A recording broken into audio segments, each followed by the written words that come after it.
American Hustle. I loved every bit of this movie. I don't know why people are saying it's boring. I'm not interested in the story. People, you're missing the point. Why? You know what? It is the performances. I will say the performances are really, really good. I mean, this is the first time I've really loved Christian Bale in a movie. I gotta be honest with you. I loved him in this as Irving. Loved Bradley Cooper. Loved Amy Adams. Loved Jennifer Lawrence. Loved Jeremy.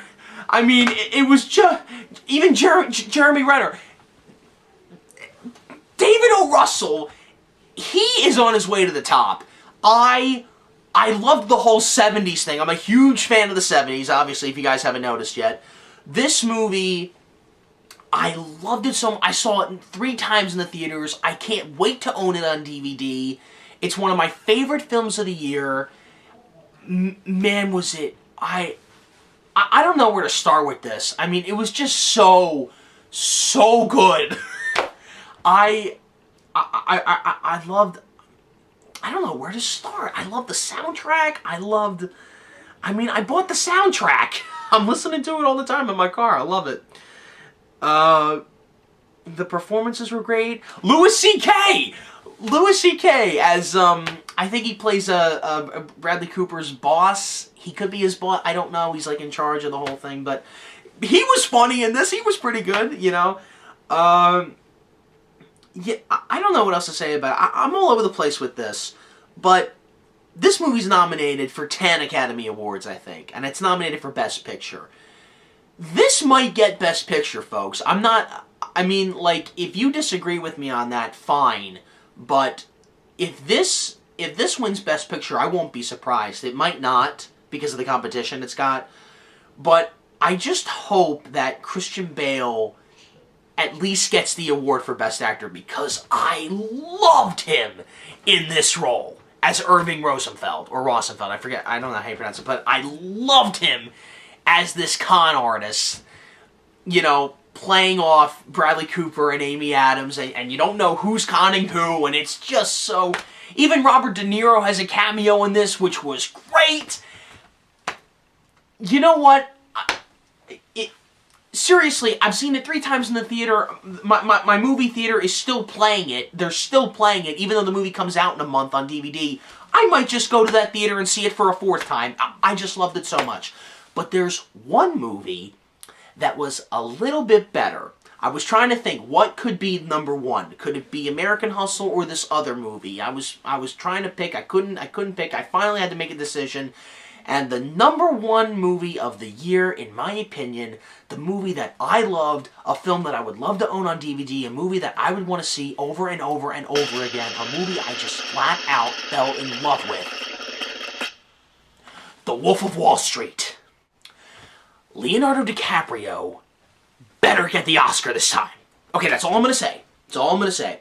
Because him as Jordan Belfort, he was perfect. And I kept hearing that this was one role that Leo wanted to do.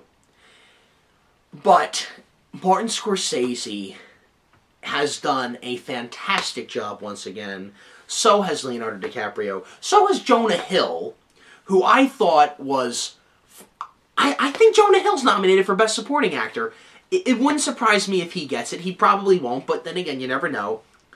I have a very strong feeling that DiCaprio is finally going to get the Oscar for Best Actor. And you know what? He deserves it. The Quaalude scenes, laughing my ass off. The scene where he makes all those speeches, laughing my ass off. The whole, like, even when he monologues, like, during his scenes. The scene when he's with the FBI agents on his yacht. The scene when the yacht is going through a lot of rough seas. That scene. There's too many funny scenes to count in this movie. The scene with Jonah Hill and Brad in the back alley when they're exchanging the briefcase. The scene with Matthew McConaughey was great. That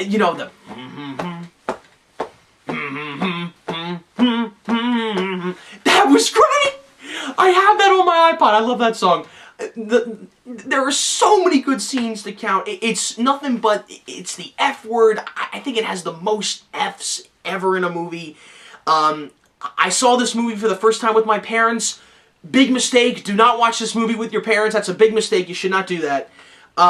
Because the sex scenes, it's nothing like I've ever seen before, people. I mean, it's very controversial, those scenes, okay? The drug scenes, there is cocaine in every other scene in this 3-hour-long movie. And again, it's just like Casino, okay? The more times I watch it, the shorter it feels. Or the less long it feels. I loved this whole movie. I mean, like, the scene, especially the scene, I'm trying to think of, like, what is my favorite scene in this movie, but there's just so many of them. The scene when, oh my god, I'm trying to think. There's always one scene better than the next one. You know, guys, it's a 3-hour movie. Don't let that keep you away. And don't say it's all hype. It's not hype. It really is a good movie. It's my favorite film of 2013. It really is.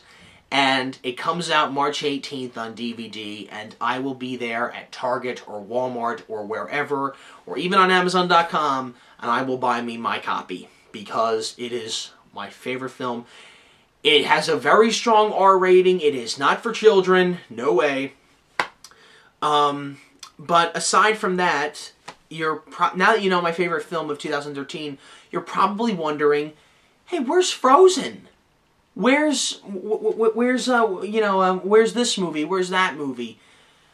Honestly, I hate to say this, but I think I'm the only guy on this planet who hasn't seen Frozen yet. I haven't seen it. And I tried. You're probably wondering, where's Dallas Buyers Club? You know, that's nominated for Best Picture. You know what? I think I might give that a watch. I don't know. I haven't seen it yet, but I'll give it a watch. You know? Because I hear Matthew McConaughey is really, really good. And after seeing him in Wolf of Wall Street, he's only in Wolf of Wall Street for 10 minutes. And that was a great cameo.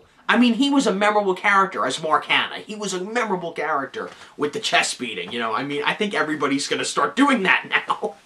And that was something that Matthew McConaughey did. And Leo said, hey, Martin Scorsese, put that in the movie. Let him try that. And he said, okay. And now it's like one of the most memorable scenes in the movie with the chest thumping. That's one of the best parts of the movie. Yeah, Wolf of Wall Street. It probably won't win Best Picture, but if it does, oh man, would that be the ultimate. That would be so great. So, that's it, guys. You've heard the satisfying movies of 2013 and the non-satisfying movies of 2013. And, yeah, enjoy the Oscar night, and I hope 2014 has some good movies, because I can't wait to go see them. So, yeah, that's all I gotta say, and I'll see you guys in the next review. Take care.